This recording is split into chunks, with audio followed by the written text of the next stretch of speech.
Madame la présidente, madame la ministre, monsieur le président de la commission, mes chers collègues, la proposition de loi qu'il nous est donné d'examiner ce matin revêt une grande importance. Elle est importante pour les personnes accompagnées dans les établissements et services sociaux et médico-sociaux expérimentaux en premier lieu, mais elle l'est aussi pour le personnel de ces structures, ainsi que pour les départements et les agences régionales de santé, soucieuses de soutenir l'innovation dans leur territoire. Son sujet est simple, il s'agit de permettre l'octroi d'une autorisation de 15 ans aux structures qui arrivent au terme d'une période d'expérimentation concluante, mais qui n'ont pour l'heure aucune perspective de pérennisation en raison de blocages réglementaires. Le statut de structure à caractère expérimental a été consacré par la loi de 2002 de rénovation de l'action sociale et médico-sociale. L'objectif était de favoriser l'émergence de nouvelles formes d'accueil et d'accompagnement des personnes vulnérables en partant d'initiatives locales, ces structures étant sélectionnées au terme d'appels à projets lancés par les ARS et les départements. Tous n'ont pas investi ce champ avec la même détermination, mais nous dénombrons tout de même plus de 400 structures expérimentales sur l'ensemble du territoire. Ces expérimentations sont importantes car elles font bouger les lignes face aux limites de l'offre conventionnelle. Ces limites n'ont pas uniquement trait au manque de place, elles trouvent également leur source dans la segmentation de l'offre qui nuit à la fluidité des parcours et freine la coopération des structures avec les acteurs du milieu ordinaire. La modularité, qui permet de passer facilement de l'établissement au domicile, est encore largement sous-développée par rapport aux souhaits des personnes concernées d'aller et venir plus librement. En outre, les populations cumulant plusieurs vulnérabilités, telles que les personnes handicapées vieillissantes, les personnes âgées atteintes de maladies neurodégénératives et les enfants en situation de handicap relevant de l'aide sociale à l'enfance, manquent cruellement de solutions adaptées à leurs besoins. Enfin, n'oublions pas les proches aidants, de plus en plus nombreux, pour qui le droit au répit relève encore trop souvent de la fiction. L'œuvre de modernisation et de transformation de l'offre médico-sociale amorcée au début des années 2000 a vocation à traiter ces difficultés. Encore aujourd'hui, le gouvernement cherche à créer de nouvelles places et à décloisonner l'offre.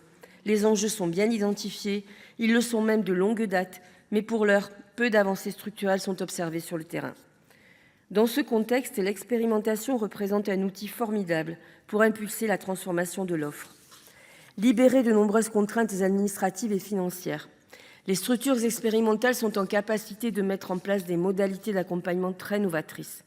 Novatrices sur le plan des populations accompagnées d'abord, alors que la réglementation de droit commun impose à chaque établissement d'accompagner un public très spécifique, certaines structures expérimentales accueillent des personnes de classes d'âge différentes ou hébergent conjointement des personnes en situation de handicap, des personnes âgées et des aidants. Novatrices aussi dans leur mode de fonctionnement. Certaines mettent par exemple en place une activité hybride entre hébergement, interventions à domicile et soutien des partenaires moins spécialisés sur le territoire. Si toutes les expérimentations ne sont pas concluantes, certaines illustrent parfaitement la pertinence et l'utilité de l'offre qui peut être déployée dans le cadre expérimental. Je tiens assez naturellement à citer le village landais Alzheimer Henri Emmanuelli, qui a ouvert ses portes en juin 2020. Cet établissement est organisé comme un village, avec ses quartiers d'habitation et sa place centrale regroupant commerces, lieux culturels et centres de santé.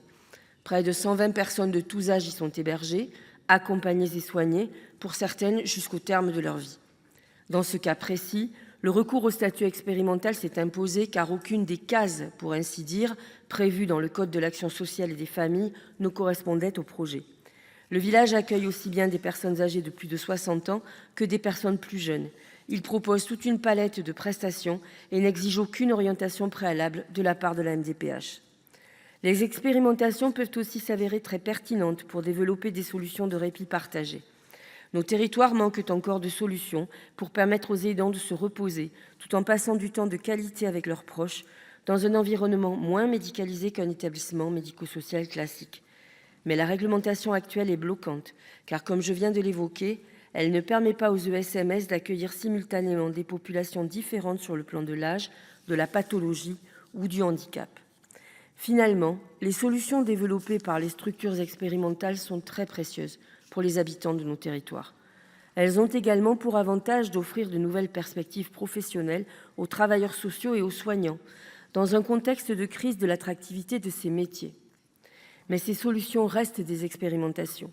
Leur but ne doit pas être de combler temporairement et sans perspective les insuffisances de l'offre conventionnelle, mais bien d'impulser la transformation en essaimant de nouvelles pratiques.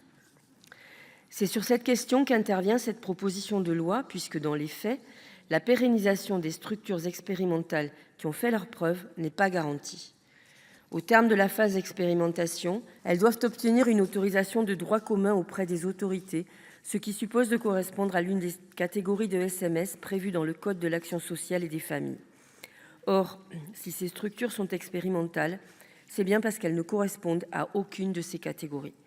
Si dans certains cas, quelques aménagements des murs du droit ordinaire permettent aux autorités de faire entrer la structure dans l'une des catégories de droit commun, le plus souvent, l'obtention d'une autorisation implique le renoncement aux dérogations qui donnaient à la structure tout son intérêt. Pour dépasser ce blocage, il est loisible aux législateurs souhaitant intégrer un modèle expérimental dans le droit commun de créer une nouvelle catégorie de SMS. C'est d'ailleurs de cette manière que la liste s'est progressivement allongée, mais cette voie comporte un risque d'inflation catégorielle préjudiciable au pilotage de l'action sociale et médico-sociale. Il est objectivement peu réaliste de créer autant de catégories de SMS qu'il existe de structures expérimentales à pérenniser, d'autant que certaines répondent à des besoins territoriaux spécifiques. En résumé, pour la plupart des structures, le terme de l'expérimentation aboutit sur une impasse, celle d'être privées de perspectives en raison de leur spécificité. Ce paradoxe met en péril des établissements et des services dont l'utilité est pourtant avérée, avec des risques importants de rupture de prise en charge pour les personnes accompagnées. La question de l'avenir des structures expérimentales renvoie à l'enjeu bien plus large de la rénovation du cadre normatif qui régit le secteur médico-social. Les limites du système sont connues et documentées. Chaque catégorie d'établissement ou de service répond à des règles d'organisation, de fonctionnement et de tarification très précises et peu évolutives, ce qui contraint les gestionnaires qui souhaitent développer de nouvelles formes de prise en charge. Cette réglementation très poussée a toutefois ses avantages. Elle sécurise les structures et les autorités sur le plan financier. Elle garantit un niveau minimum de garantie et de sécurité pour les usagers et assure une certaine homogénéité de l'offre sur le territoire. Assurément, une voie médiane devra être recherchée pour permettre au secteur de se transformer tout en maintenant un cadre sécurisé. Par ailleurs, au-delà du cadre normatif, la question des financements est bien évidemment centrale. L'innovation a un coût, a fortiori dans un contexte de forte croissance des besoins, et ce coût se heurte à la réalité des finances sociales comme à celle des finances locales. Ces problématiques, qui commandent de faire évoluer le droit commun, relèvent d'un vaste chantier qui dépasse cette proposition de loi. En attendant, confronté au risque de fermeture de structures expérimentales qui donnent aujourd'hui pleine satisfaction, le législateur ne peut rester impassible, sans quoi cela entraînera des situations dramatiques. L'article unique de cette proposition de loi vise à répondre à cette urgence. Il permet aux autorités compétentes d'accorder une autorisation d'une durée de 15 ans aux structures arrivées au terme de la période d'expérimentation qui font l'objet d'une évaluation positive, sans que celle-ci ait à correspondre à l'une des catégories de SMS de droit commun. À nouveau, je tiens à souligner l'importance de ce texte pour les personnes accompagnées dans ces structures et pour nos territoires. Je me réjouis qu'il fasse l'objet d'un aussi vaste rassemblement au Sénat et je ne peux qu'espérer que l'Assemblée nationale s'en saisisse rapidement. Madame la Présidente, Madame la Ministre, Monsieur le Président, Madame la Rapporteure, mes chers collègues, il y a plus de 20 ans, la loi du 2 janvier 2002, rénovant l'action sociale et médico-sociale, a profondément réformé le secteur. L'objectif de modernisation poursuivi s'est notamment traduit par la consécration législative du statut d'établissement ou service à caractère expérimental, dans le but de favoriser l'émergence de nouvelles formes d'accueil et d'accompagnement des personnes vulnérables. Je pense aux personnes âgées, malades, en situation de handicap, mais aussi aux enfants relevant de la protection de l'enfance. Aujourd'hui, selon la Direction générale de la cohésion sociale, notre pays compte 426 de ces structures innovantes. En 2026, cette exigence de modernisation et de diversification de l'offre doit rester une priorité, les structures expérimentales se révélant toujours aussi pertinentes. En effet, libérées de certaines contraintes administratives et financières, ces dernières peuvent mettre en place des modalités d'accompagnement novatrices et investir les angles morts de l'offre conventionnelle en fonction des besoins et de la configuration du territoire concerné.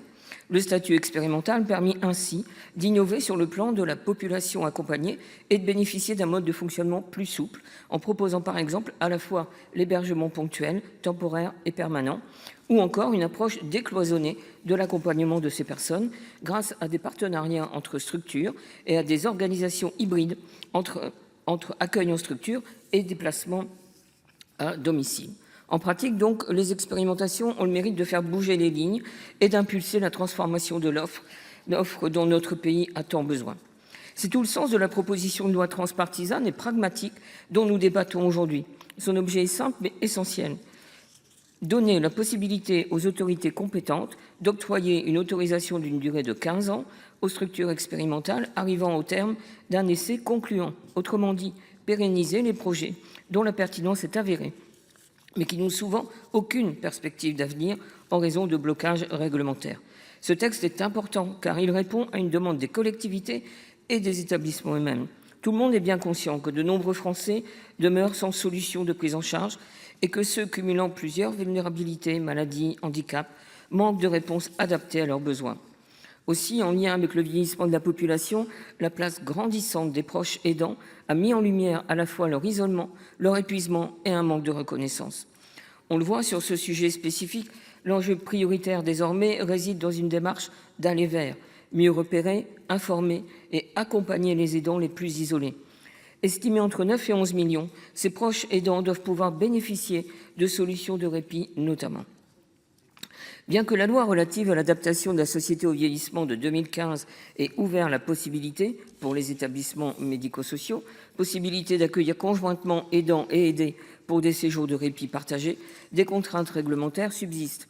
Il n'est par exemple pas possible de mélanger les populations accueillies, personnes âgées et personnes en situation de handicap, et cela dans un même établissement, ce qui freine l'émergence de résidences de répit et de vacances partagées et pousse les porteurs de tels projets à se tourner vers le statut expérimental. Malheureusement, dans le même temps, sur le terrain, on observe de nombreux obstacles juridiques, administratifs et financiers qui empêchent à la fois les projets de se monter et les structures expérimentales d'être pérennisées. Je le sais d'autant mieux qu'un projet de résidence de vacances et de répit partagé d'une 60aine de places existe dans mon département, le Calvados. Il est prévu précisément à Balleroy-sur-Drôme, une commune qui dispose d'atouts indéniables sur le plan touristique notamment. Stoppé par la Covid, il a peiné à se relancer, alors que les besoins sont là pour accueillir des personnes toute l'année sur des séjours de l'ordre de la semaine. Et ce serait ainsi le premier établissement de ce type en Normandie, plus globalement dans le nord-ouest de la France. Vous le savez, Madame la Ministre, la stratégie nationale aidant 2023-2027 fait mention de répit et des vacances partagées. Mais ni chiffrage ni calendrier n'avaient été évoqués au moment de son lancement. C'est pourquoi, au sein de notre groupe, je profite de l'occasion qui m'est donnée pour remercier la sénatrice et rapporteure Monique Lubin pour son travail.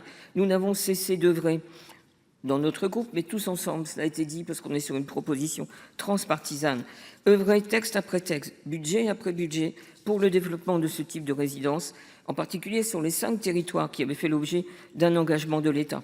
Si la création de 2 d'entre elles dans les Landes pour la première, dans le Gers pour la seconde est bien avancée, il importe à présent que les 3 autres, et je pense évidemment à celle située dans le Calvados, voient le jour. Nous voterons bien évidemment ce texte. Je le répète, à la fois pragmatique et transpartisan, car il est adapté aux réalités du terrain. Il va dans le bon sens. Dans le bon sens pour les personnes accompagnées dans des établissements et services sociaux et médico-sociaux à caractère expérimental, établissements évalués positivement. Pour nos territoires aussi, le bon sens, parce que ainsi, nos territoires se portent mieux dans le cadre qui serait assoupli pour répondre à ces besoins spécifiques.